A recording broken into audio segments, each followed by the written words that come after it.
We hope it will not cause confusion tonight. Anyway, for tonight, we have 4 sets of articles, and we will begin with Articles 19 and 20, proposing that the town clerk, who is currently elected, would become appointed, similar to other Brookline town department heads. The petitioner for this warrant article is the Brookline Select Board. And we have speakers, Harry Bors from the both advisory committee and the town, this Committee on Town Organization and Structure. And we also have Deputy Town Administrator Melissa Goff, who both of them will help us understand the background to these 2 articles. And in particular, Melissa will be able to explain the procedure that would be followed should the town clerk become appointed. So at this point, I would be very pleased to welcome Harry Bors speaking to explain Articles 19 and 20. And to be absolutely clear, I believe the Select Board and Advisory Committee have recommended favorable action on votes, but the votes have been proposed by the Committee on Town Organization and Structure. So, Mr. Bors, you have the floor. Okay. I believe I am unmuted. Good. So I'll wear my CTOS hat. I'll speak for CTOS. I will say CTOS as well as the advisory committee are both recommending favorable action on this. So I will give you some of the background and the reasoning and tell you just sort of what it is. So as some of you may or may not know, there's not been a contested race for town clerk in Brookline for over 30 years. And we will never know whether this is because there were no other candidates with the required skills or experience or interest, or if it was a result of satisfaction with the position as it was filled. What we do know, however, is that a beloved member of our community, our long-standing town clerk, has fallen victim to a debilitating illness and in all likelihood will not be running for re-election in the spring. Now, traditionally, historically, the acting assistant town clerk has run for office when a town clerk has either retired or stepped down. Brookline's assistant town clerk has made it very clear to us that she has no intention at all of pursuing the position.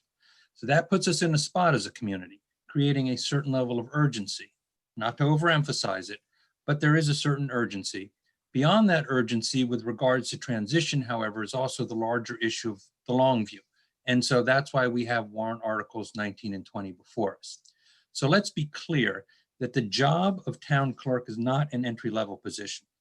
It's a professional position, even if it is currently filled through public acclamation. It requires training, it requires experience, it requires knowledge, and it takes about 3 years to become a certified town clerk. And it's not just about running elections or issuing wedding licenses. The town clerk is also our town archivist, managing the registry of vital statistics, maintaining town documents and the town databases. The town clerk is the official keeper of the town seal, which means certifying zoning documents and plans, as well as tax rates. So it really is a position and an office that needs to be integrated into the workings of the town as a whole, not simply a standalone agency. And the town clerk should be recognized as a senior level professional department head, as we do with other department heads in this town. Now, we had hired Jeff Nutter to come in and support the town clerk's office and to help Linda Goldberg, our longstanding assistant town clerk.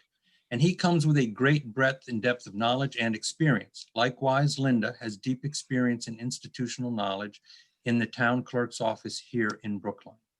Both have strongly advised us that the town clerk position should be an appointed position.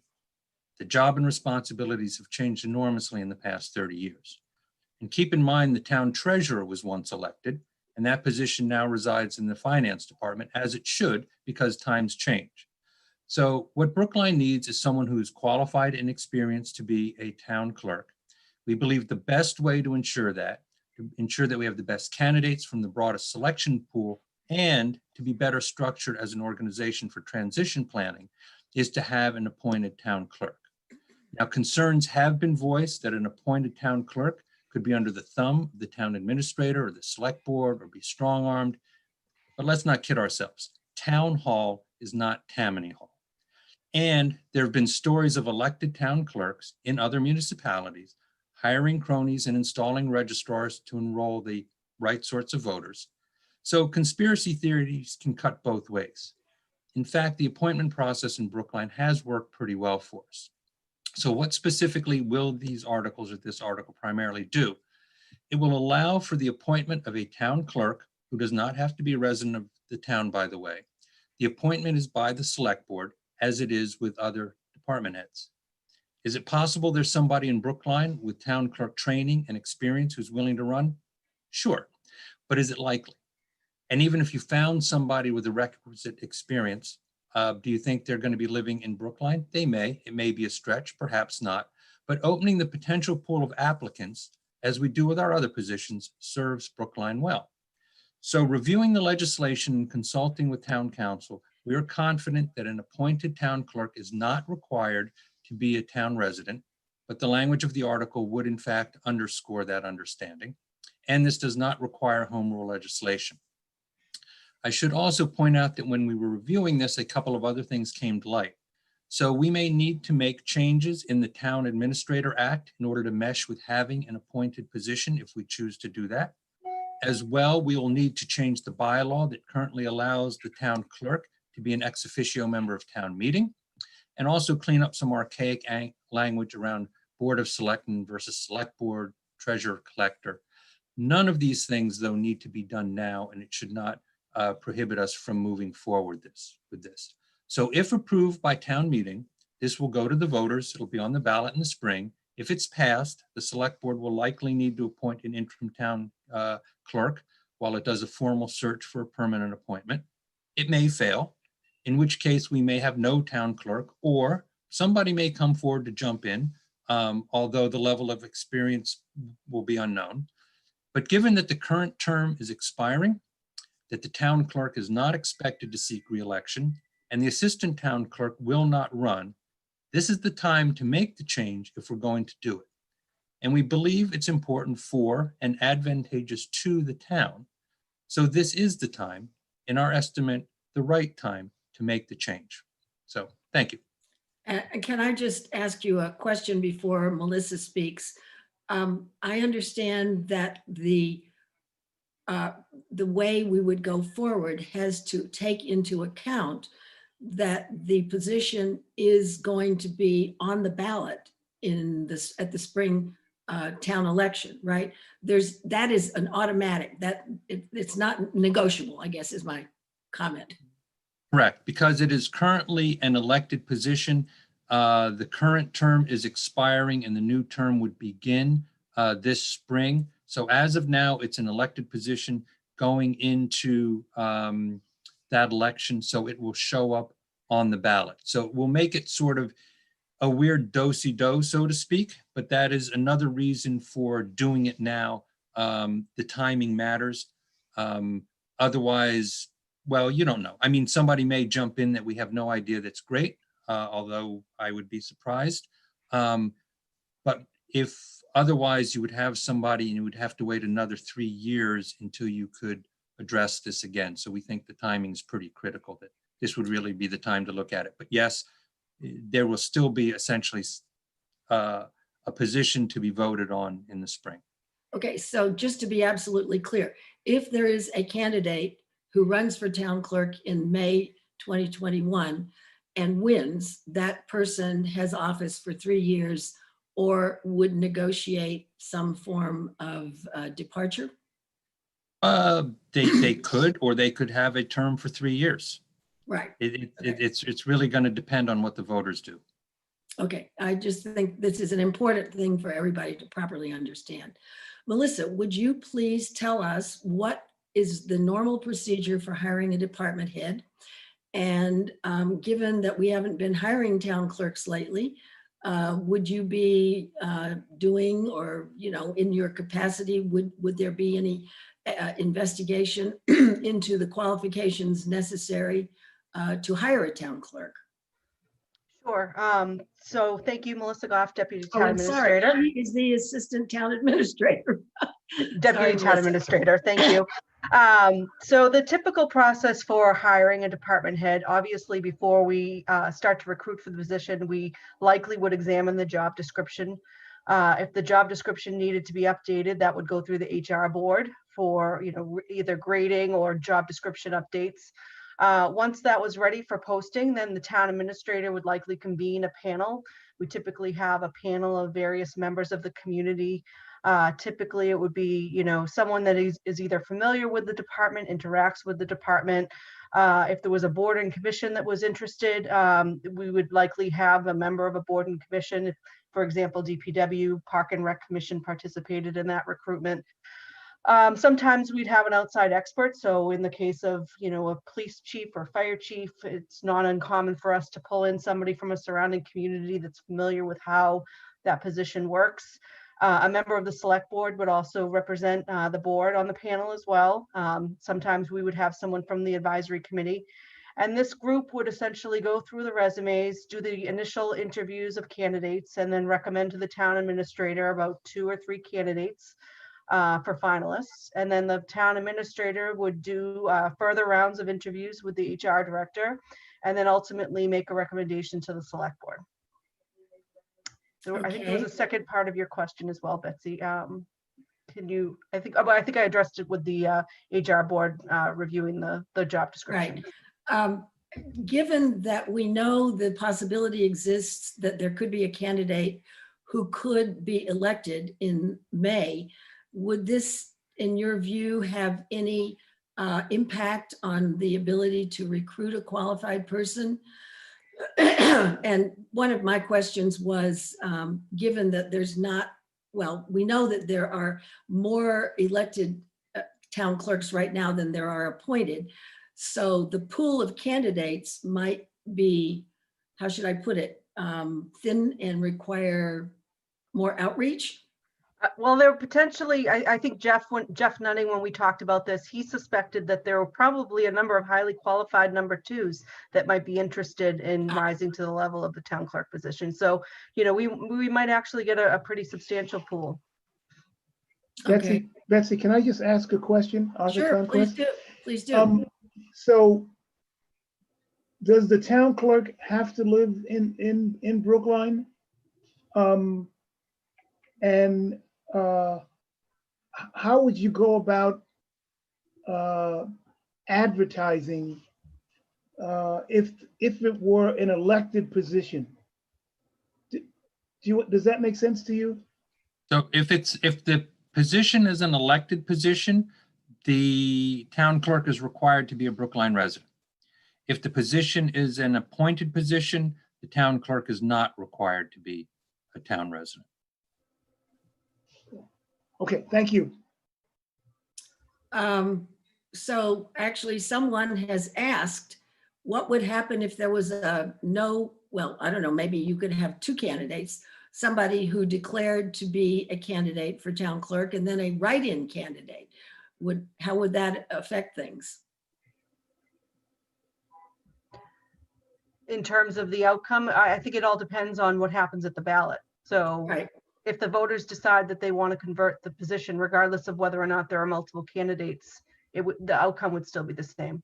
And if there was let's say if no one came forward to be a candidate and what we got was a write-in candidate that only would be identified at the time of the ballots being counted, would that make a difference? That's interesting. I suppose if the voters did not vote to support having it an appointed position and instead voted for whoever the write-in candidate was, you would have them for 3 years. Okay, interesting. Not necessarily clearly what will occur, but a possibility, I suppose. I Okay. suppose I was going to say there may be a chance that there's somebody who understands that dynamic and is willing to put their name on the ballot with the understanding that they are just there for a very short period of time until the formal search is done. So that's Right. another thought. Well, it's an interesting situation that I don't think we have experienced about. We have no experience about this. Okay, I'm looking to see if we have any questions coming from our audience. And the answer is, The answer Given that is the- there's one more. Let me. yep, I got it. I've got it. Given that the town has the ability to appoint a temporary town clerk due to the vacancy, and if an appointed clerk would be superior to any candidates coming up for election, I'm sorry, I hope you can hear me. Given that the town clerk has the town administrator theoretically has had the ability to appoint a temporary town clerk since March because of the vacancy. And if an appointed clerk would be superior to a candidate up for election, why haven't we started the job search to appoint a temporary town clerk in this gap period? Anybody want to tackle that one? I think, when under the circumstances of the shutdown in March, I think we were very fortunate to have Jeff Nunning available to support the town. And we also, Jeff didn't have experience as a town clerk, but he has a lot of experience in municipal management. So he has been working very well with Linda. And I think that, going forward, I think the temporary appointment is something that once we have a better understanding of, the current situation of the incumbent, we may want to reconsider our options there. But at this point, we felt like Jeff was doing a really great job. So to keep things in place until we had a better understanding of how things were going to change. And I think we have a sort of follow-up question. Since Mr. Nutting is filling in, does he have the appointed title, temporary town clerk? I believe that was that Pat designated Linda as the temporary town clerk. Oh, all right, so Linda Goldberg is the current temporary town clerk, and she's being assisted by Jeff Goldberg. So Jeff we have Nutting. Jeff, Linda Goldberg and Jeff Nutting, I apologize. All right, so we have, in fact, a temporary town clerk in the experienced assistant town clerk and her colleague, Jeff Nutting, who is supporting her in the office for the work that has to be accomplished. Okay, looking to see if there are any more questions. And seeing none, wait a minute, nope, okay, that's all on this warrant article. So do you either have anything you would like to add to what's been said about these two items, the two warrant articles that will be coming up for a vote at town meeting sometime maybe next week, right? Okay. If I just could add one thing, that I know that the town administrator is very interested in having this position expand their functions around community engagement, and that we feel like there's a lot of work that could be done to enhance the office. So we feel that would be a benefit to the town as well. And what you're saying is the town clerk might also become one of the department, or the town clerk's office department would become active involved in this community engagement. If you look at other communities in the Commonwealth, a lot of times when you see the appointed town clerks, there's definitely a more robust community engagement strategy there. Well, that's good to hear. Okay, then we will move on. The next, again, is a pair of warrant articles that are different but associated. They're Articles 32 and 33. Both are resolutions, and they propose reallocating town budget priorities in order to address disparities and underfunded needs in vulnerable populations. There are a group of 9 petitioners. 7 of the 9 are town meeting members. And our speakers tonight will be on beginning with Article 32, will be Bonnie Bastian, and she's a town meeting member from Precinct 5. Article 32 proposes a study group to report on actions to address funding disparities and underfunded needs. And following Bonnie on Article 33 will be Cliff Brown, and he'll discuss Article 33, which focuses on the overall allocation of funding between the town departments and the schools departments. Mike Sandman may comment on both. And Cliff Brown and Mike Sandman are town meeting members and members of the advisory committee, just for a little background. Also, FYI, the select board and advisory committee have recommended favorable action on amended versions of each of these proposed resolutions. So Bonnie, step forward and make all of this clear if you could, please. Yes, can you hear me okay? Yep, fine. Great. Welcome. Thank you. My name is Bonnie Bastian. I'm a town meeting member in Precinct 5 and a general organizer for Mutual Aid Brookline. Thank you so much for having me tonight. The Budget Equity Resolution, also known as Warrant Article 2, revisits the inequities in Brookline that Deborah Brown, Scott Ananian, and I were trying to mitigate back in June with our police budget amendments. We aimed to reallocate money from the police department to essential social services in Brookline. That budget amendment failed, but many town meeting members agreed that the inequities we presented as reasons to amend the budget were indeed problems that needed to be addressed. Here we are many months later into the pandemic, and we have no sustainable ways to come to our community's aid. Now that we are in November and COVID cases are ticking up again and remote learning seems to be a long-term reality, we have failed our communities in public and low-income housing whose children are struggling with insufficient Wi-Fi access and inadequate housing. We are failing our low-income families and elderly communities who suffer from food insecurity and an overwhelming amount of growing debt and more. These are the problems Mutual Aid Brookline, the food pantry, the Safety Net Fund, and other groups in town are fighting to mitigate every day. And we struggle. We are overwhelmed. None of us have the reliable funding or the flexibility to be more than a very insufficient Band-Aid. So I'm going to give you just a little bit of numbers here. My computer is slowing up. In the Globe on this past Saturday, there was an article that stated that Norfolk County has the largest increase, in food insecurity in the entire country at 163%. That's the largest increase, so not the largest food insecurity, but that's an enormous, enormous increase.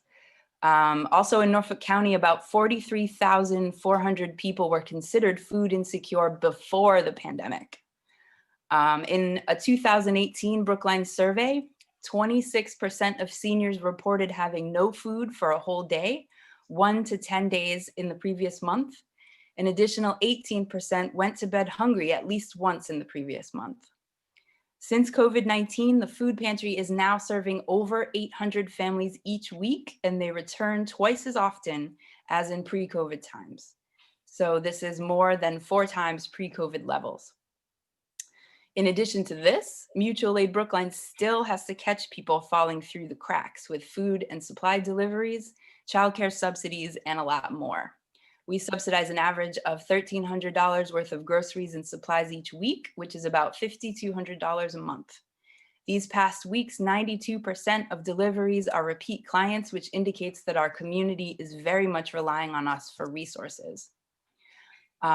So what we're trying to do with Warrant Article 32 is to build a more sustainable way to mend these tears in our community, to bake these priorities into the annual budget. And I understand that it isn't always as easy as moving money from our town budget to the BHA or another entity like the food pantry. The laws make this more complicated, but we need to get creative. We need to find new and innovative ways to solve these issues because we are in very, very unprecedented times. So it's going to call on the best of our creativity to figure this out. There has always been reason to do this work, to recenter our budget priorities squarely in equity. But now in the economic destruction of the pandemic, there is no excuse. These shifts in budget priorities have the potential to be pivotal in making sure all communities in Brookline thrive. So I'm going to very briefly give the history of the evolution of warrant article 32. It began as a resolution asking the town to prioritize addressing the growing disparities, as I just listed, in the budget process for the town. And through the hearing process, the largest change came through the select board when Chair Green fully revised the warrant article to instead require the creation of a report written by the Chief Diversity Officer in the OCICR, the Office of Community of, I'm going to forget what that all stands for, I'm blanking out. He would be directed to confer with all of the institutions and non-town entities that are working on the front lines of COVID emergency, like the Brookline Food Pantry, the Brookline Center, and the Brookline Community Foundation, and more. The petitioners finally revised that version to include a working group centered in the CDICR, the Commission of Diversity, Inclusion, and Community Relations. I think I just messed up those letters up there. Anyway, in addition to the Chief Diversity Officer, the working group would include the Chief Diversity Officer so that there would be more voices included that are not town staff, that are familiar with these inequities and crises in town, as well as the many organizations working to address them. We agreed to the AC's amendment to include 3 reports, one initial report due by the opening of the warrant for town meeting in the spring, an interim report due March 31st, and a final report due by September 2021. In this report, we'll include research compiled with the help of the organizations already doing this work in town, which includes real numbers of what is needed to make a real impact, recommended allocations in the 2022 town budget to intentionally target these disparities, and a list of concrete actions that can be taken by the town, and more. And that is all I have for you. Please let me know what questions you might have, or if Scott has anything to add to that. Well, we can also see if Mr. Sandman would like to make any comments about this particular warrant article, since he's on cue for both of them. Do you want me to wait until the two are really in many ways together, and so I'd rather wait. If you'd like to hold your comments until you've heard both sides, that's fine. I'm just offering the option right now if you'd like. I'd like to wait, thank you. Okay, fine. Then, well, we will then move on to the second warrant article, which is Article 33, and the one that has been focused on the way the town's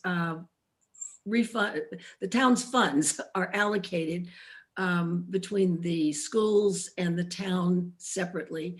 And I happen to know that there are some constraints on how much flexibility the town has with regard to the school's budget, since the school committee is independent. But Mr. Brown, take over and explain. You have to unmute yourself first, however. Fair enough. Thank you, Betsy. Good evening. My name is Cliff Brown. I'm a town meeting member from Precinct 14 and a member of the advisory committee, or chair of the school subcommittee, which is the subcommittee of the advisory committee that reviewed Article 33 during the warrant review process. As Bonnie alluded, both 32 and 33 are articles that grew out of frustration with the budget and resource allocation process that was experienced last spring, particularly by the authors of the police budget amendment proposal, but other individuals as well. This Article 33 was sponsored by, or is sponsored by, Deborah Brown, Arthur Conquest, and David Lescoyer. And in considering what they felt where they felt they should go to look for places to propose changes that might result in a more inclusive and more transparent budget process, they identified the town-school partnership as the most viable mechanism. To buttress their arguments for changing the town-school partnership and the balance of their original reserve clauses, they referenced several parts of the report submitted last winter by the Brookline Fiscal Advisory Committee, of which I was a member. Now, the thrust of the petitioner's original article was really kind of had three legs on the stool. The first was to change the composition and scope of the town-school partnership. The second was to utilize free cash in a manner that would prioritize specific programs and investments. And the third would be to promote the concept of participatory budgeting in Brookline. I don't want to spend a lot of time talking about the town-school partnership because it's really kind of a rabbit hole if we go down it, but it is something that was formed back in 1995 by an agreement between the towns and the school, and works to allocate marginal increases or decreases in revenue year over year. So it's not something that deals with total revenue, it's something that deals with marginal revenue year over year. Conversations with the petitioners identified several misconceptions about the town-school partnership, the way it worked, and in addition, misconceptions about the town's free cash policies, what free cash could be used for, and the references to BFAC recommendations were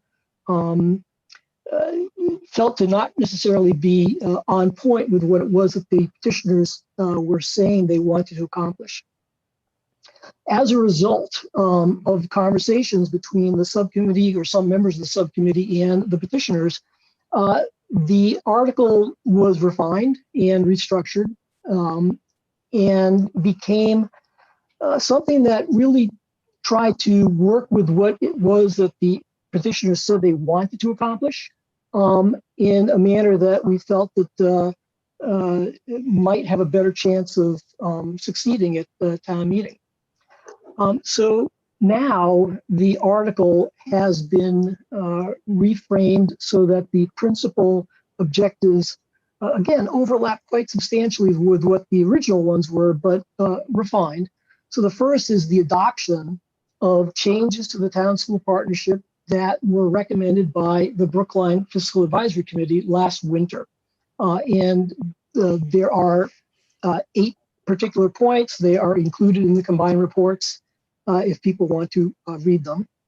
A re-examination of the free cash waterfall so that perhaps it could be redefined in a way that could potentially help vulnerable populations in emergency circumstances like we currently are experiencing here in Brookline, which the free cash waterfall really does not seem to have the flexibility to do that today.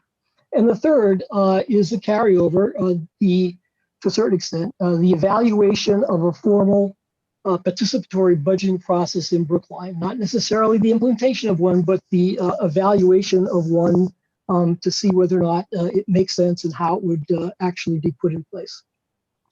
The select board took the advisory committee's revised article, advisory committee, and I should say the petitioner's revised article, and further refined it primarily by modifying or eliminating several of the whereas clauses. However, the resolve clauses were essentially unchanged with reference to the work of the Fiscal Policy Review Committee being the principal modification.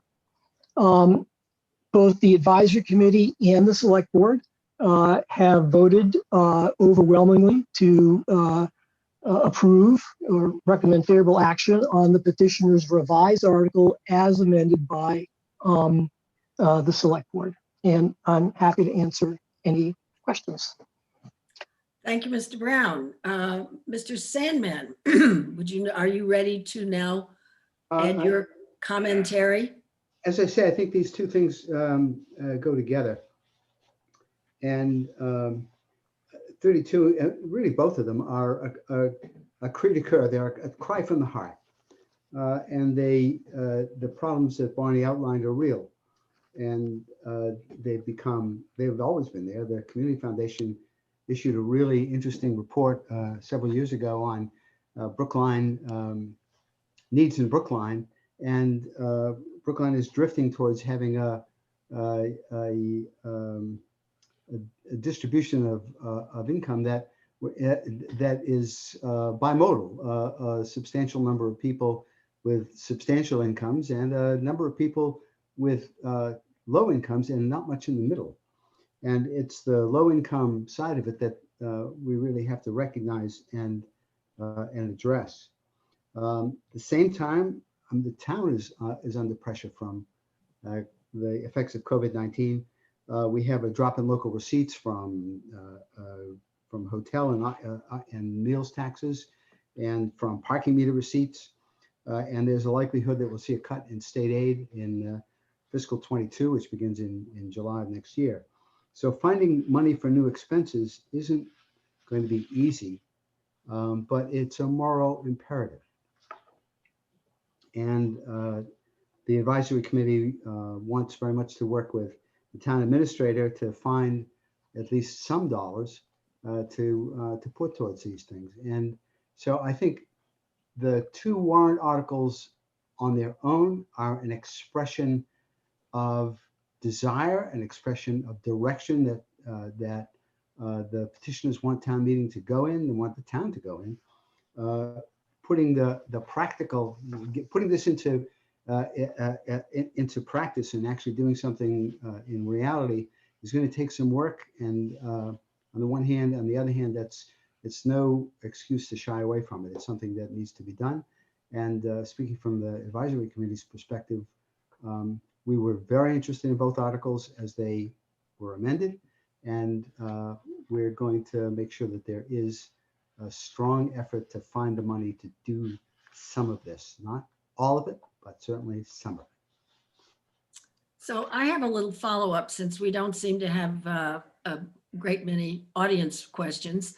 And I guess I'm going to first say, I do understand that the town gave a portion of its, I think, CDC, which is a Block development grant, right? yeah, right, to the Brookline Community Foundation for its emergency assistance program early on, sometime back in the fall, I think. Isn't that correct? Yeah. So there have been acknowledgements of this particular, I'm going to say, extraordinary set of conditions that we find ourselves in. But it also perhaps creates an example of other ways that those kinds of funds could be allocated compared to their normal, let's say, allocations. The community block development grant funds are a very, we have a great deal of flexibility with that money. And I know there are some people who would say, well, we should be taking money out of the budget that we fund through tax dollars, but a dollar is a dollar. It doesn't really matter where it comes from. And if we can if we can use some of the community development block grant funds for these purposes, it will have an effect. Instead of putting more flowers, more and shrubs in the traffic circles and on the in public view, we could use these funds for food aid. We may be able to use them for some other aspect of what the needs that have been identified here. And I think it's a mistake to say, well, the community development block grant funds, that's not real. We're really not spending the taxpayers' money on this. We are spending the taxpayers' money on it. I think we can use both the funding and the mechanism of working through the community foundation to find a pathway that works. Okay. And I believe Ms. Bastian, you would like to respond, so you must unmute yourself, please. Yes, we have definitely seen the community block grants in the fall or whenever they were allocated, and those are meaningful amounts of money. But what's crazy is that it's nowhere near enough. Yep. And also that money is gone right now. So we aren't able to predict when that money comes or how much it'll be or things like that, if I understand things correctly. And I think warrant Article 32 is a push to really center the priorities and the values that we have all stated are our values, and reflect, center them in our budget so that we can take some town money and be able to do something with it, to have more flexibility and long-term abilities to address these problems, because we don't have a way to address emergencies like this. And I just got a note that the community block grant was in May. That was quite a long time ago. Okay. Thank you, Liz, for that note. So yeah, I want to make sure we do definitely acknowledge the federal money. That's very important, and we hope that keeps coming. But this is unprecedented times, so we need unprecedented solutions. And so we're asking for this big shift in our creativity in how we can solve these problems. So I hope that we can gather some inspiration and really think hard about avenues that we haven't tried yet. Yes, and I just would like to make it clear, I understood that the CDC money was a short-term response to a particular, let's call it reasonably crisis situation. And it's the warrant articles are addressing a much more long-term approach to how these decisions are made and how the allocations are made. I understand that. So Cliff, do you have something you would like to add? No, not particularly. I think that you actually hit on it with your last comment that certainly warrant Article 33 tries to create a framework and put in place, if these steps are carried through, policies and approaches that would provide the town with more flexibility, the ability to be more nimble, if you will, with budget and resource allocations in situations like this, which really are extraordinary and which have kind of flummoxed us a little bit. Right. Okay, well, thank you all for your helpful discussion. And we will now move on to warrant Article 34, which again, I believe is addressing some similar issues, but from a different perspective. This is a resolution recommending planning to increase housing production. There are a group of 11 petitioners, 7 are town meeting members. The speakers will be primary petitioner Jeff Wachter, who will explain the petitioner's proposal to increase Brookline housing units and affordability, and comments from David Pollock, a member of the advisory committee, a trained architect, and he will discuss the advisory committee's amended proposal. So I understand that we have some slides to share with Jeff. Is that correct, Mr. Wachter? Yes, that's correct. Okay, and so thank you. are you doing that or are we doing that? I'm going to be doing that. Okay, fine. Then whatever you need to do, set up your screen sharing.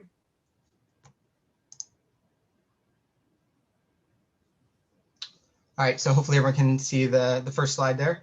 Yep, looks good. You're not in present mode though? Oh, okay. There you go. Great. Thanks. Hi, so warrant Article 34 is a resolution to increase housing affordability and address Brookline's housing shortage.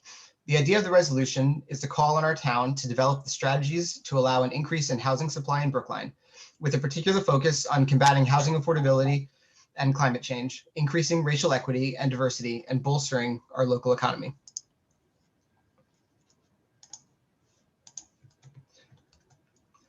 So what does the resolution call for? We call on a robust housing production plan already in the works from the Housing Advisory Board and Planning Department to encourage new housing units to be built and to set a numerical housing production target for the town.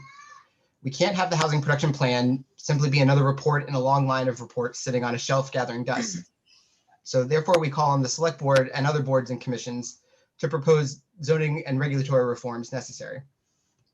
We particularly call for the consideration of strategies to overcome historic racial and ethnic exclusion baked into the current zoning code and to support Brookline's zero emissions goal by using zoning changes to maximize public transit usage and/or minimize car trips. We also hope to raise the issue of local housing production goals and targets with all potential appointees to relevant boards, again, in an effort to ensure that these plans don't simply sit on the shelf gathering dust. And finally, to consider budgetary action to fund the studies and necessary follow-up. At the moment, that budgetary action is not necessary. The housing production plan is already being funded, but we hope that the proposals that may arise from it might need some additional staff resources for the planning department.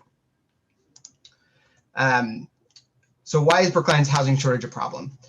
The strong regional economy has led to increased high-paying jobs and a growing population, which leads to higher housing demand for relatively stagnant regional supply. Here in Brookline, the increasing demand has led to significant cost burden for town residents. 47% of renters spend more than 30% of their income on rent, and 23% spend more than half. New multifamily housing has been shown to have a significant impact on average rent in a number of studies in peer communities. So will building more housing actually help? You don't have to take my word for it. I've included here, as well as in the combined reports, a plethora of academic studies that show, yes, building more housing will help. Just to highlight a couple of them, the Philadelphia Federal Reserve Bank and the Upjohn Institute found that new buildings slow local rent increases. Economists at Freddie Mac have concluded that policymakers should adopt policies that would increase the elasticity of supply, driving down prices.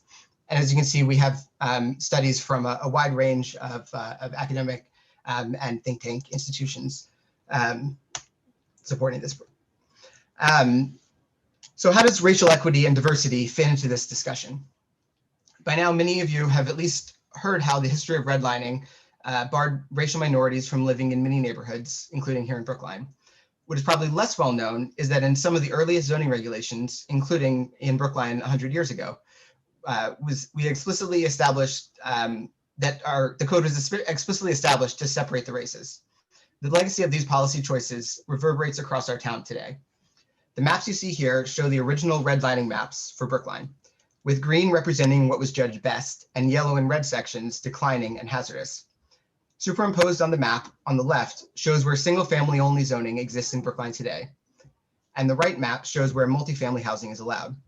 The continued influence of the redlining maps is stark. None of the best areas and very few parcels in the second tier allow multifamily housing. The way our town looks today is inextricably linked to the racist redlining maps of the 1930s. The impact this has had on racial diversity continues today, as studies have shown that anti-density zoning increases Black residential segregation in US metropolitan areas by reducing the quantity of affordable housing in white jurisdictions. From a climate change perspective, adding housing in Brookline would have a positive impact on decreasing carbon emissions for the region. Brookline's capacity to increase our housing stock near trains and buses helps preserve open space for the entire region. Average household carbon footprint is significantly lower in denser neighborhoods. And apartments in buildings with 5 or more units use about 40% as much energy as single-family detached homes. And as we can see from the map here, which shows the annual per capita carbon footprint by zip code in the Boston region, allowing more people to live in Brookline versus our neighboring communities further from the Boston and Cambridge job corps would allow individuals to live greener lives.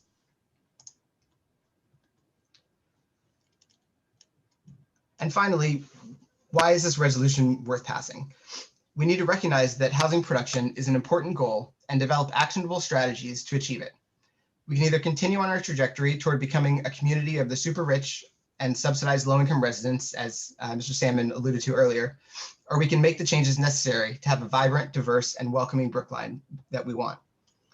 Increased housing production through zoning changes has been a policy goal of President-elect Joe Biden, Senator Elizabeth Warren, Governor Baker, Representative Ocasio-Cortez, and economists and academics from across the political spectrum. Brookline can continue to be a regional leader like we've been on so many issues. We know our housing shortage will require changes in many jurisdictions. Brookline can lead the way with creative, meaningful change. Brookline has a moral and ethical responsibility and the capacity to contribute its share toward the vital goal of housing development.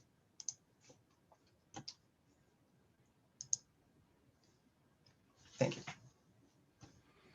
Okay, Mr. Pollack, would you like to respond, comment on the suggestions that have been made? Well, I'm happy to talk about the Warren article and talk about the advisory committee's alternate motion. I'm David Pollack, town meeting member from precinct 11 and relatively new member of the advisory committee. And tonight I'm wearing my advisory committee hat. I sit on the advisory committee's planning and regulation subcommittee, and excuse me, the planning and regulation subcommittee brought this warrant article forward to advisory.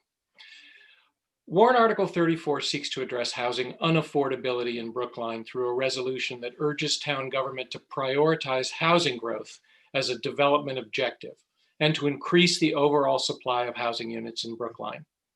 The advisory committee had robust discussions of Warrant Article 34 at both the Planning and Regulation Subcommittee and at the full advisory, with much appreciated participation by Jeff and the other petitioners. Advisory then voted a recommendation of no action by a vote of 0 to 26 with no abstentions on the original motion, and voted to recommend favorable action on a substitute motion by a vote of 14 to 2 with 10 abstentions. The petitioners have subsequently revised their version, and that revision was included in the combined reports, but it has not come back to the advisory committee. So as things stand, town meeting will be presented with a choice between the petitioner's revised motion, the advisory committee motion, and of course, no action. The advisory committee was broadly supportive of Warrant Article 34's overarching goal of increasing housing affordability in Brookline. However, there was little support for the goal of just increasing housing based on the arguments that were presented in the warrant article. This distinction is the essential difference between the two versions of Warrant Article 34. The petitioner's motion asks for a resolution to add housing units and to study how and where to build them. The advisory motion asks for a resolution to study the costs and benefits of housing growth under different scenarios and to use that information to determine whether to encourage housing growth, how much housing to add, how to accomplish it, and where to add it. Advisory articulated several concerns, particularly about Warrant Article 34 as originally presented. First among these was the numeric goal of adding 3,300 new housing units, a goal which the petitioners have deleted from their more recent draft. Simply put, advisory felt that a numerical goal was premature, that the math behind the number presented was questionable, and that the beneficial impact on housing affordability was implied but not specified nor quantified. Advisory just didn't buy the argument that more housing is the best way to create more affordability. And conversely, a lot of concerns were articulated about possible unanticipated negative consequences. Advisory committee members expressed skepticism about several of the core arguments made by the petitioners. The argument that additional housing units in Brookline would result in reduced housing prices was unconvincing because Brookline is a small piece of a large regional housing market. The argument that new housing growth will make existing aging housing stock more affordable was questioned because it assumes that the new buildings won't require tearing down and replacing the very buildings that are supposed to be getting more affordable. And the argument that Brookline hasn't been doing its part because its housing growth has been slower than that of neighboring communities ignores Brookline's relative lack of developable land. Many nearby communities have redevelopable former industrial areas and/or farm and woodland opportunity sites that just don't exist in Brookline. The advisory committee's alternative motion urges a robust planning process that would allow for, but doesn't insist that the outcome of the study will be a recommendation of zoning changes to enable housing growth. Instead, advisory urges the town to engage in the same vigorous process that the petitioners urge, building off of the 2016 housing production plan, but with a more holistic focus. The advisory motion asks that zoning changes be studied to understand all of their impacts, as well as all of their benefits to the town. It lists several impact areas to be studied, including public works, open space, education, and historic streetscape. Another key difference between the versions is that the advisory motion deletes what it called a litmus test in the original motion that would have required candidates to appointed boards and commissions to, quote, affirmatively agree to a housing agenda. There was universal objection to this requirement, and while it has been considerably softened in the petitioner's revised motion, it is still included there. The advisory motion also urges the select board to consider providing the necessary budget allocation to execute the studies recommended by the resolution. This is a key provision that will keep the work moving forward.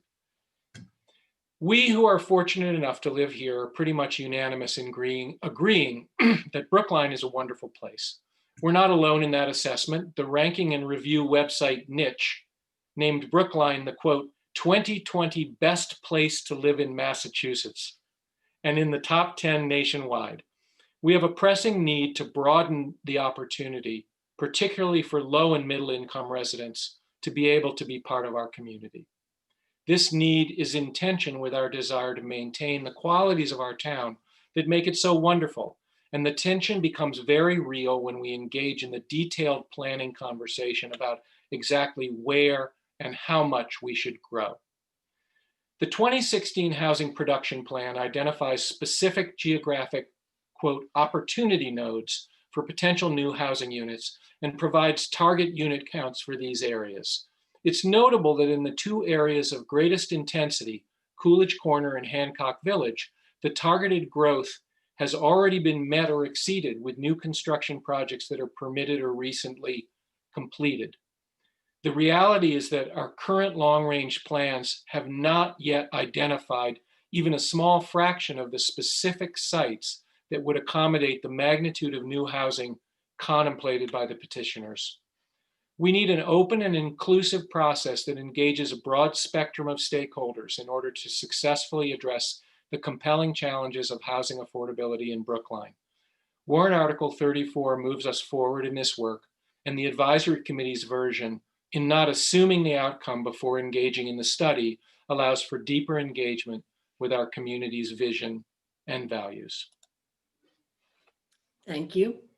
I'm gonna just throw out a question which either one of you can answer, but my understanding is that we will be increasing affordable housing with the development of the Newbury College property. Is that not correct? As part of the inclusionary zoning bylaw related to you're talking about the senior housing development on. Right. Yeah. So as part of that, there was a significant contribution to the Housing Trust Fund, which is being utilized to add, I believe, 40 additional units to a current Brookline Housing Authority property. Right. And I'm just going to make a general observation that was triggered in my mind by the map you were showing. And it has to do with the fact that a big chunk of Brookline consists of Lars Anderson Park, the Allendale Farm, and which is private, but nonetheless, it's a farm in Brookline. Not very many communities of our size and density can have a farm. And it includes a very large chunk of private land owned by the country club. None of that seems to me is potentially developable space, which then forces the concentration into a relatively, how should I put it, smaller percentage of the whole of the town. And I'm curious if anybody gave any thought to that particular issue. Certainly, that a big chunk of that down there is is exactly like you said. There's parks there.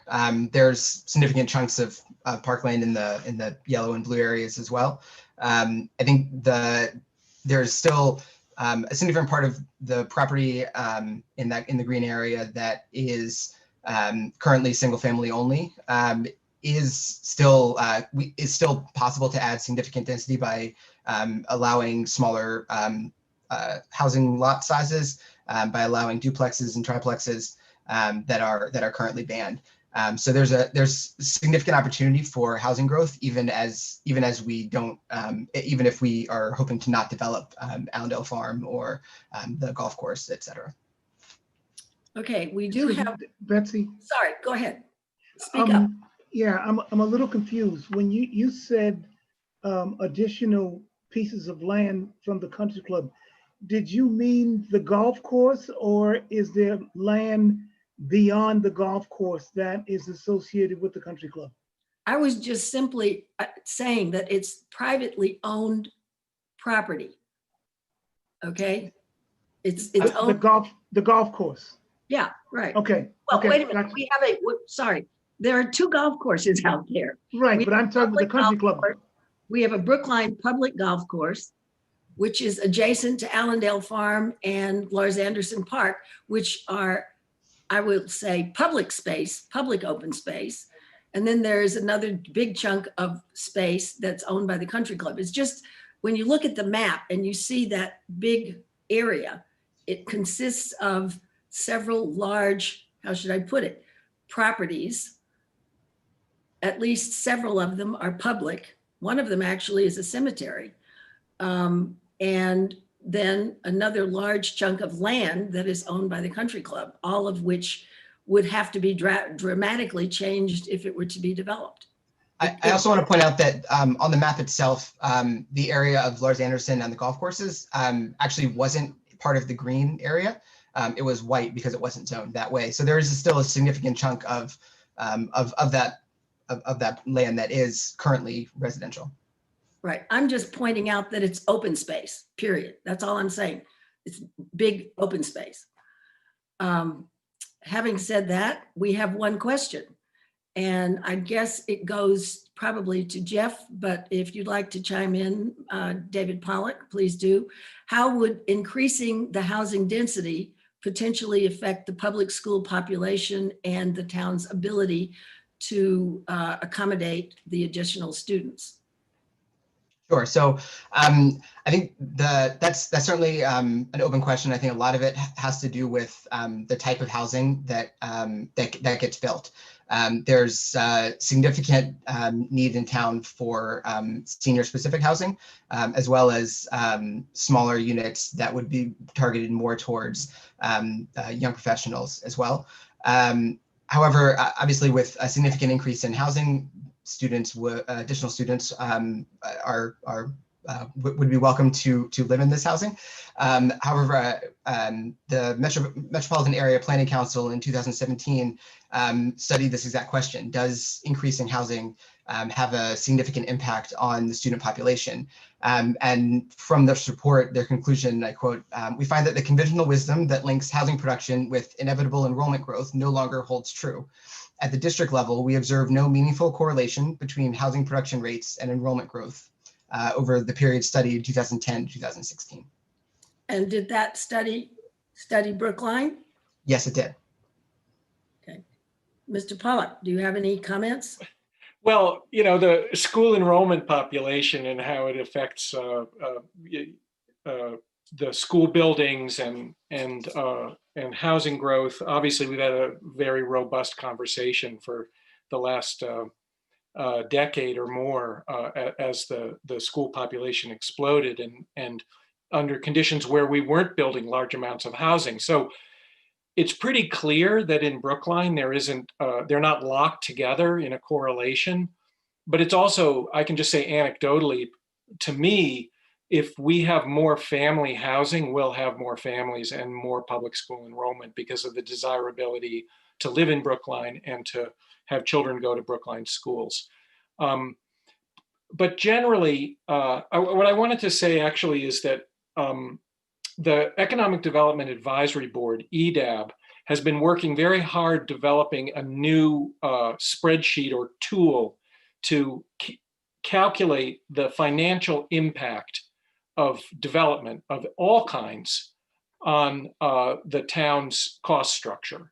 And that includes school enrollment and school children generated by different kinds of housing, and they're trying to create a model that fully loads the cost, including, police and fire and other community services, so that we can really rationally, as we move forward studying this, look at what the costs and benefits are of different kind of development. So we don't have to, just sort of say we can't afford to have any more housing because it's going to overwhelm our schools. We can actually look at the costs and benefits and understand, will it have a net beneficial effect to residential tax rates for the existing homeowners, or will it provide an additional burden? And so stay tuned. That's EDAB's story, but that was a sneak preview. Okay, since there's not another question, I guess I'm going to ask one of my own, and it has to do with historic preservation and the fact that this community has, in fact, designated a number of areas as historic districts. I think in order to preserve the architectural history that is embedded there, I'm pretty sure some people would take this as, how should I put it, have a different view on what a local historic district is. But I happen to know architectural historians who value them very highly. So I'm wondering if there's any thoughts that you have about how those neighborhoods would be affected in a process of increasing density. I mean, again, I think what I'm doing is, in my own mind, thinking about where it can happen, even if there is a change of regulations, it will still be in limited physical areas. So let me take a crack at that with 3 quick comments. If we go back to the opportunities map when would assume in the 2021 housing production plan will be revised, but if we go back to the opportunities map of the 2016, it identifies about 10 different opportunity zones that at that time were places where more housing would be good places to build more housing. And it identifies opportunity corridors, which not surprisingly are Beacon Street, Boylston Street, and Harvard Street. And so those are still all kind of, a significant part of the conversation to come. And then Jeff just talked to us a little bit also about opportunities in lower density zones that can be talked about and that are part of the community conversation. In terms of historic streetscape, that was added to the advisory's version as something that needs to be considered. And in terms of local historic districts, which Brookline has 8 local historic districts, it's a fact that that the laws controlling development in local historic districts are immensely stronger than anything that's protected under the state or federal protections, which only give delays in demolition.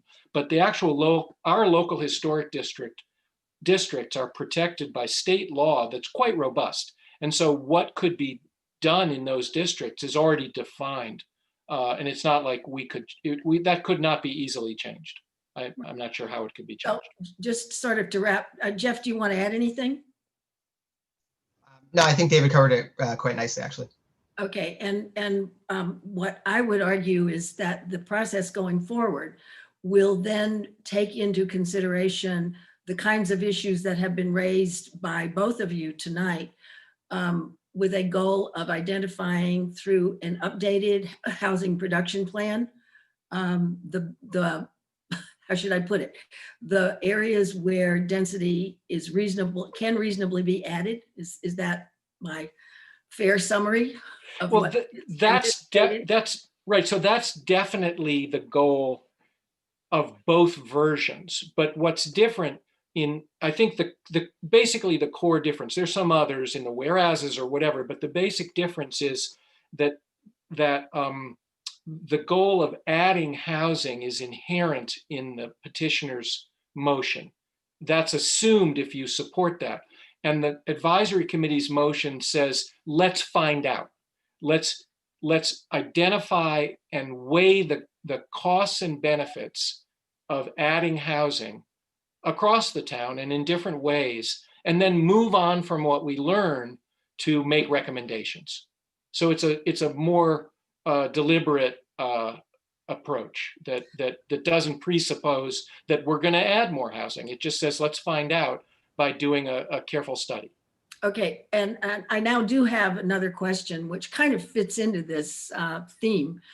The question is the petitioner, and Jeff, this one's directed to you, recommending an increase in overall density in North Brookline? North Brookline is already nearly as dense as Somerville. Have they considered the T pre-pandemic was at capacity, not to mention the need for open space in North Brookline? So to the first question, yes, I would expect that increasing housing in Brookline would add additional units in North Brookline. Hopefully, it would not only be in North Brookline. I think there's it's important that that the entire town adds additional housing in ways that are appropriate for those neighborhoods. With regard to public transit, yeah, I understand the challenges that the TS face, and I know that that's something that we would have to be looking at. I think a lot of there are various ways to increase transportation capacity without purely looking at the T. I was very heartened to see the protected bike lanes being added near St. Mary's. Hopefully getting hopefully that can extend all the way down Beacon so that more people can safely commute that way. As more people move here, but bike commuting is definitely one that is an area that's increasing. We also have significant two major bus routes that will service that primarily service the Longwood medical area, which is obviously one of the region's bigger job centers. So yeah, that we have to think about transportation as part of the housing production plan, as part of this planning process. Transportation certainly is a vital component of reasonable planning, and I think this article doesn't hope to avoid that planning process. I think that's we want to embrace that fully. But I also think that it's moving people is a problem that communities face and have faced and we face here, and that it's our challenge to address that and to find ways to continue to have a vibrant community while serving the needs of the region growing. Okay, thank you. And I believe that's the last question. So we will move on. And I will say, to my astonishment, we are well ahead of our originally anticipated schedule. It's not a bad thing, but we will be moving on to warrant articles 36 and 37, which are resolutions proposing stipends for elected members of the select board and the school committee. The petitioner is Scott Ananian, a town meeting member. Advisory Committee Chair Mike Sandman will explain the advisory committee's position. And as I understand it, the select board has not so I know for sure select board has not taken a vote on 36 because they would be in conflict, because it is a matter in which the select board would have a financial interest. And they had a mixed vote on Article 37 with 2 yeses, 1 no, and 2 abstentions. The advisory committee recommends no action on Articles 36 and 37. And I will now turn over to Scott to speak to your warrant article. Thank you very much. Let me, this slide share just went away. Hang on a second. Okay, hopefully you can all see that. So this is,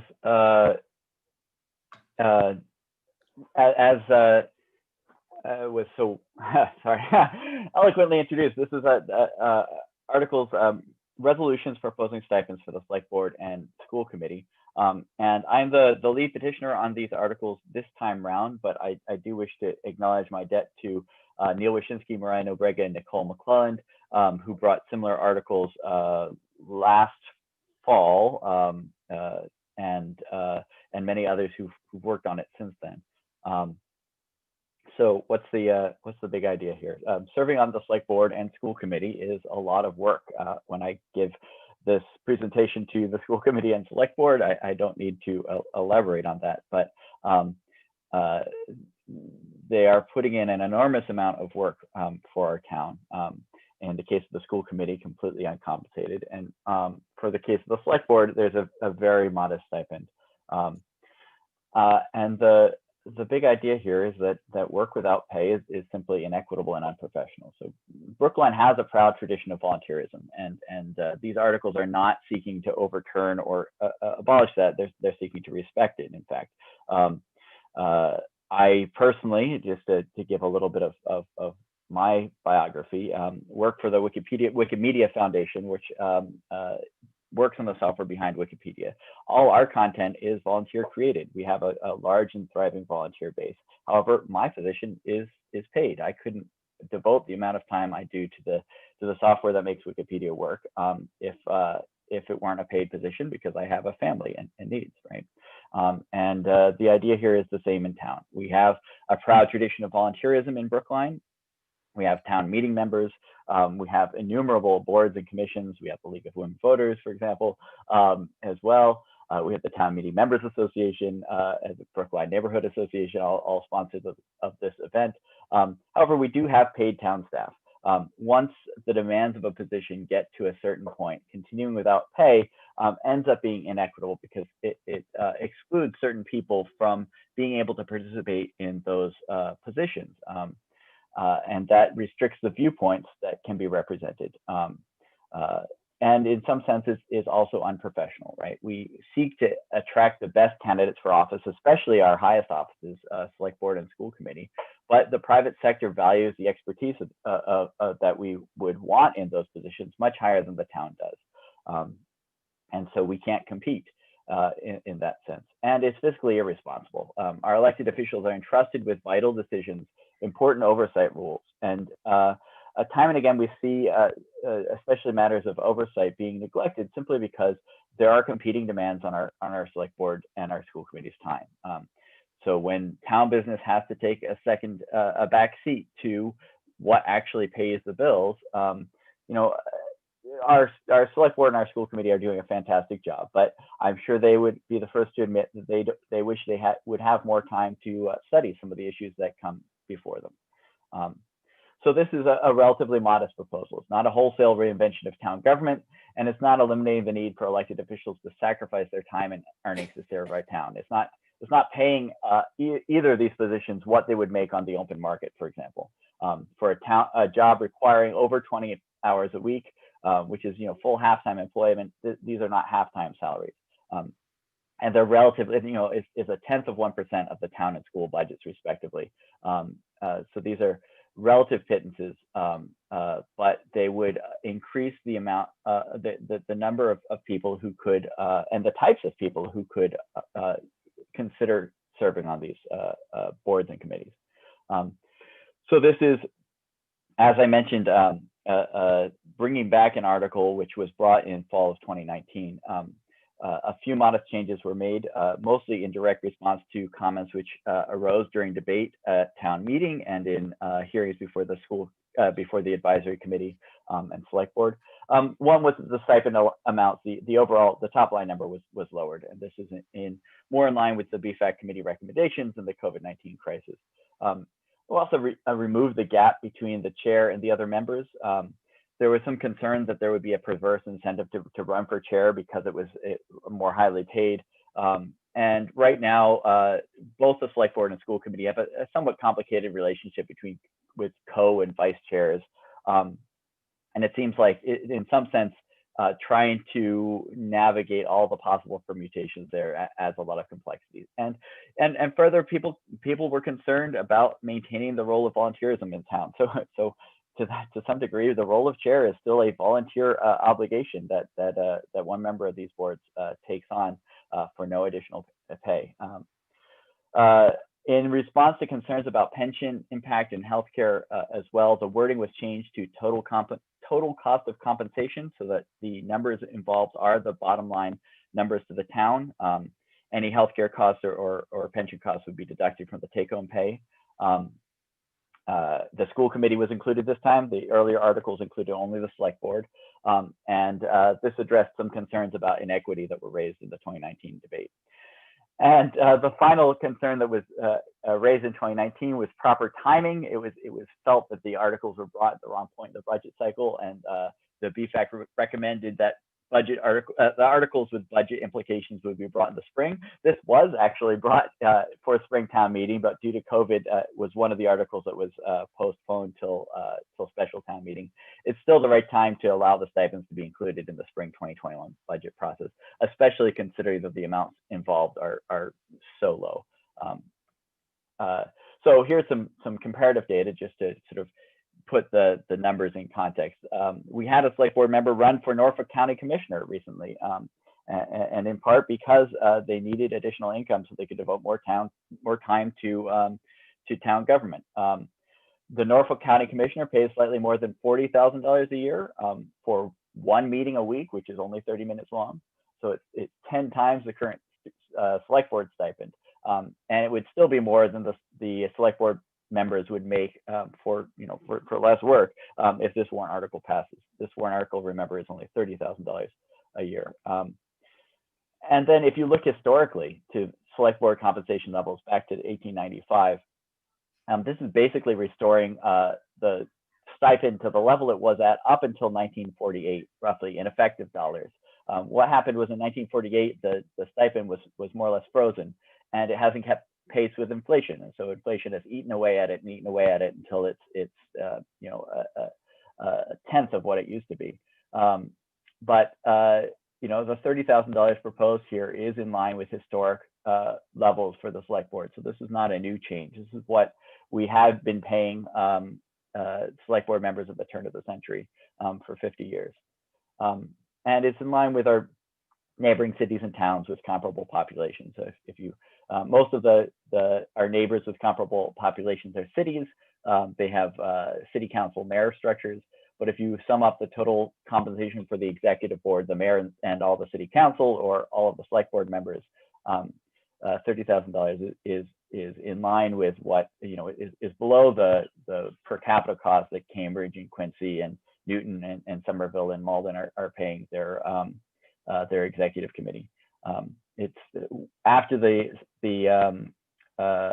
warrant article. If the warrant article were to pass, we'd be roughly in line with what Medford is paying its executive council. Although in that case, it's almost entirely in the mayor's salary.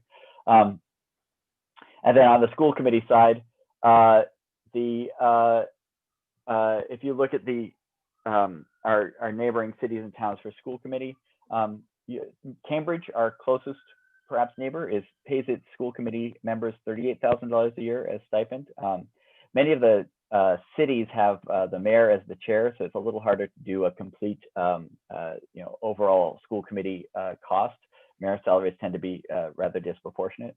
But this puts us in line roughly, sits below Cambridge, but at the same level Worcester is, slightly above Springfield. So there's a tension here between wanting to pay school committee members stipends comparable to the select board members, which are $30,000 a year, and acknowledging that our neighbors generally pay school committee less. I'm not sure I'm happy with that as a matter of equity, but this number is a compromise between those two sides. And I'm going to skip over this. There were some minor changes made from the amendment as they originally filed, but I already went over them. One was eliminating the difference between the chair and the members. And the reference to 20 hours a week was removed because town staff was worried it would have ACA implications. But that was a whereas clause. And then briefly, these are the sort of top 4 frequently asked questions about the article. I figured I'd cover them, and I'd be happy to answer these questions in more in depth. And there's a supplemental report coming around in your mailing that goes into more depth on all these. The first is the bottom line cost of the town after healthcare pensions is the easy math. It's $150,000 for the select board and $135,000 for the school committee because of the total cost of compensation language. There was a concern about whether the stipend should be instead dedicated to childcare or should it be need-based. The simple answer is that different folks have different needs. Some folks need childcare, some have some don't have children, but do have other obligations that would need to be compensated for. As mentioned, in some cases, it would allow some people to sort of take less work if they have flexible work. So cash helps meet people where they are. And the school committee does actually have the ability, because of the way that the town school partnership is structured. The town budgets the money for the schools, but the school committee has the discretion to spend it how they like. We had an interesting discussion at the school committee about this, and they discussed the idea of pooling the money and allocating it in a need-based way among school committee members. That's completely consistent with these warrant articles. They have the ability to do that if they decide to. Another question was, what about the COVID budget crunch? So this is setting the baseline budget target. For example, in this past fiscal year, we set a baseline budget, and then the baseline budget was cut by anywhere up to 11%. So these again are resolutions. They're seeking to set a baseline budget level. If the level in fiscal year 22 is less because of COVID needs, I think that's still consistent with the spirit of this resolution. And then finally, whether the stipend is enough to make a difference in terms of who runs. Well, it makes more of a difference the further down the socioeconomic level ladder you are, right? So it might not be enough to make a difference to someone well off, but a modest stipend to some may in fact be a determinative factor that allows them to run where they would not otherwise be able to run. And individual members are always free to decline the stipend if they feel that it doesn't make a difference to them, they don't need it. So I'm asking folks to vote favorable action at town meeting. In 2019, the Commission on Women and CDCR recommended favorable action with none opposed, and the stipend article very narrowly missed passage, 100 to 103. This year, the select board voted narrowly in favor of the school committee stipends, as Betsy described. They declined to vote on the select board stipends due to conflict of interest.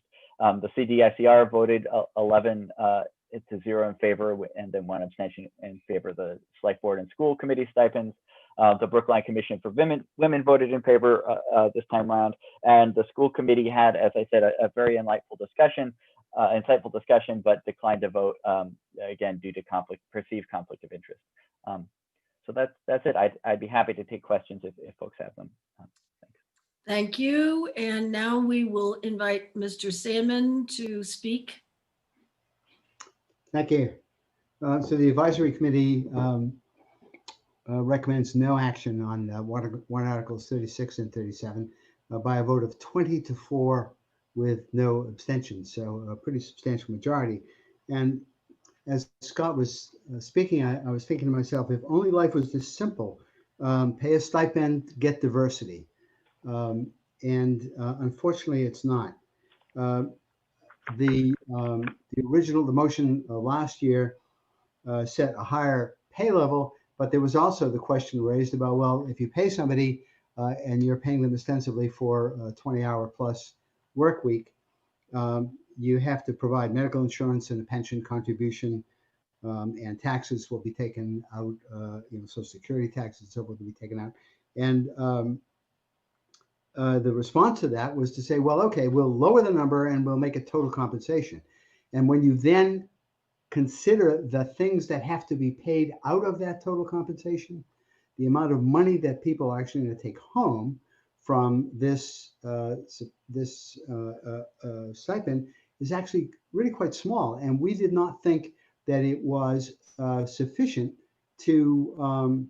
The comment that we make in the combined reports is adding a relatively modest compensation would be marginal at best, and that we would not find diversity increase very much, if at all, as a consequence of this. Either you have to make up your minds to pay at a high enough level to really make a difference and attract people, or doing this felt like to us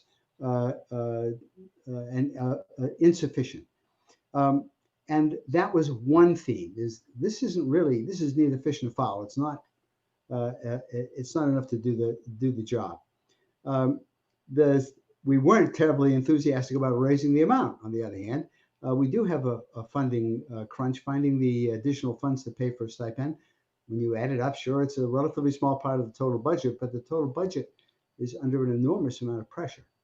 And we heard about other demands for food aid, for housing, and so forth, that really cry out for an answer. And to take money and spend it on this as opposed to, or instead of, or in addition to spending money on that becomes a very difficult proposition. Looking longer term, by increasing stipends and terming them compensation for half-time work, it brings into question the voluntary nature of the town's government structure. Are we a city? Let's have a mayor and a city council. Are we a town? We have a volunteer structure. So again, it's sort of neither here nor there. And as a consequence, the advisory committee, as it did last time, recommends no action on both articles. Thank you. We do have one question, and I guess we're putting this to Scott.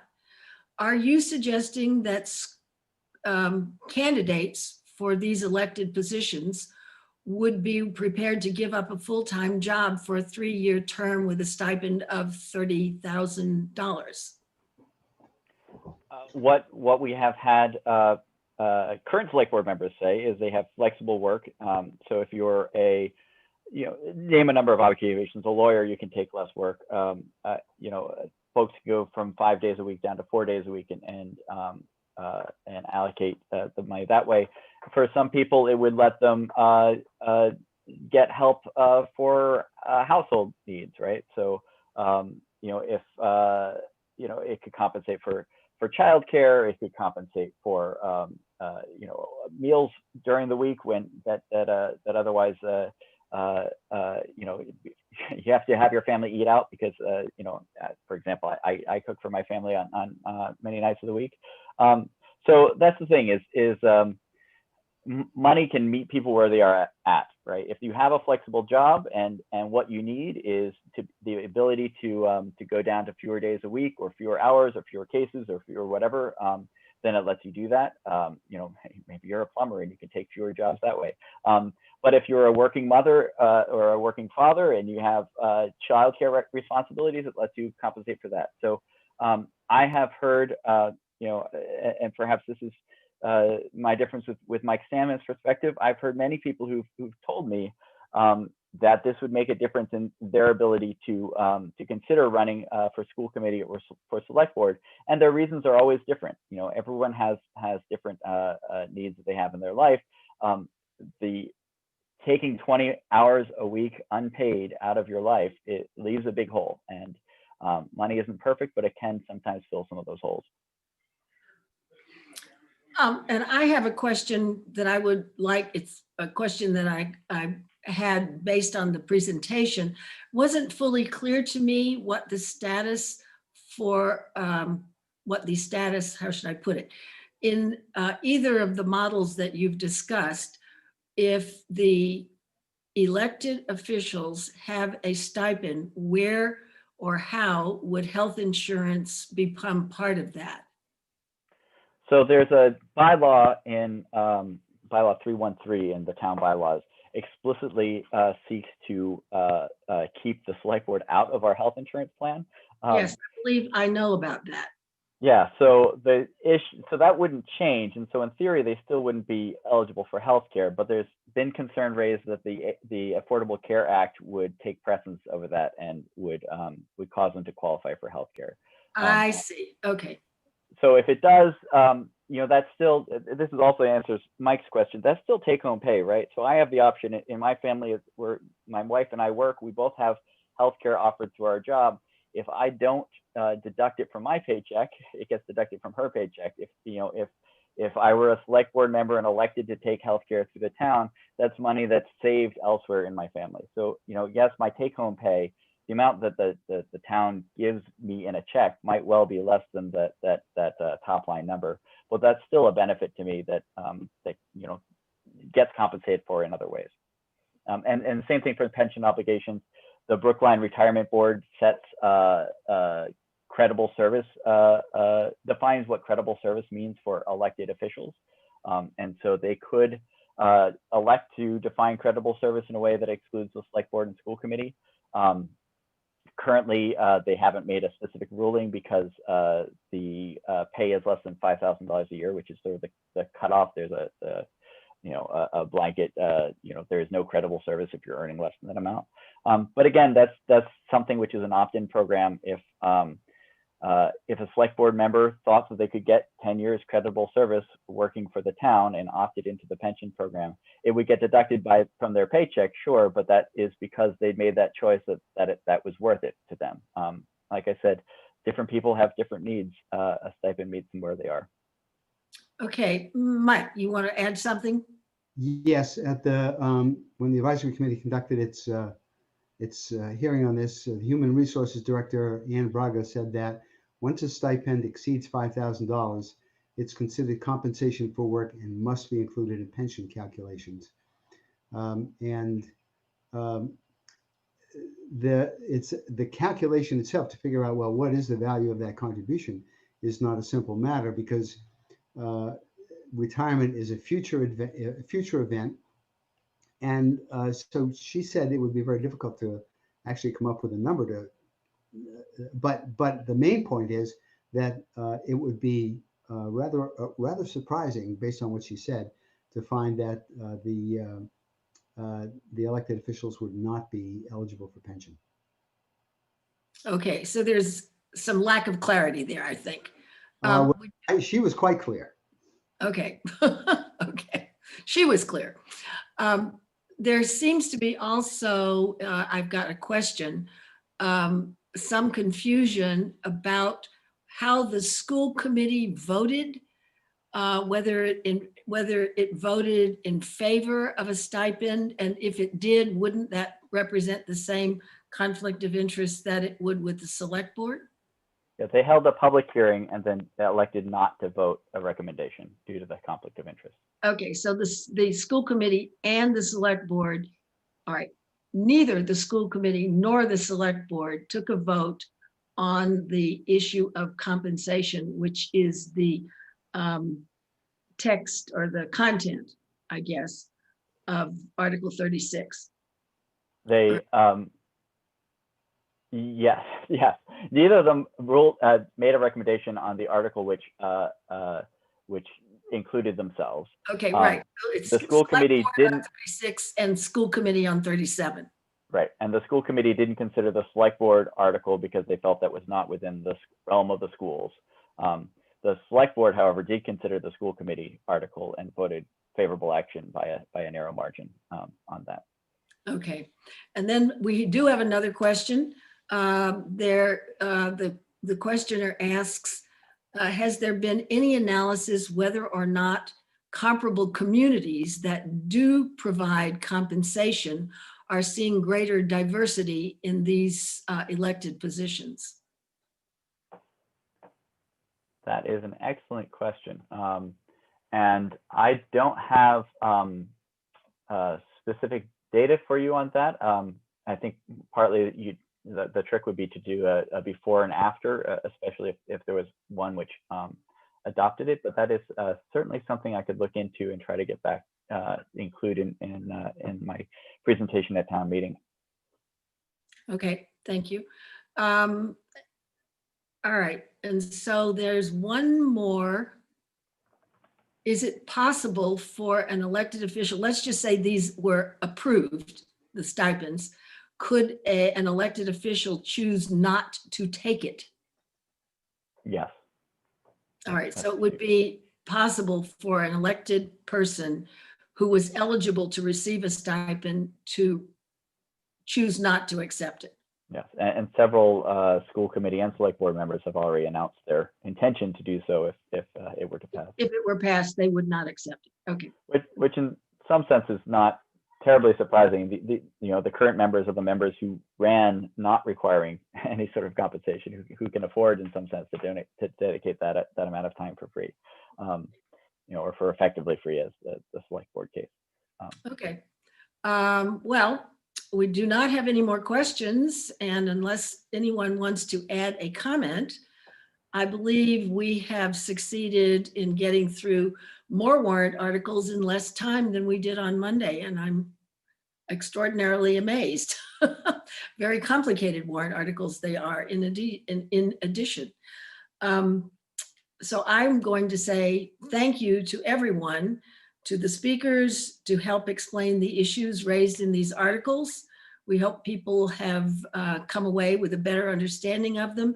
I'm very much grateful to the people who have come forward and been willing to join us tonight and present the information. And I hope the information is at least giving people the tools they need, particularly elected town meeting members going to town meeting, and help them in deciding how they're going to vote, because they will in fact be voted, starting with various things on Tuesday of next week.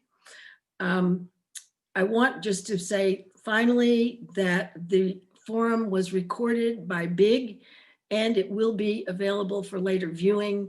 And so you can stay tuned or go to the Big website to see when and how the recorded version will be available. And I say at that point, thank you all. Really appreciate it. And good luck at town meeting, whatever happens. Thank you. Good night. Thank you.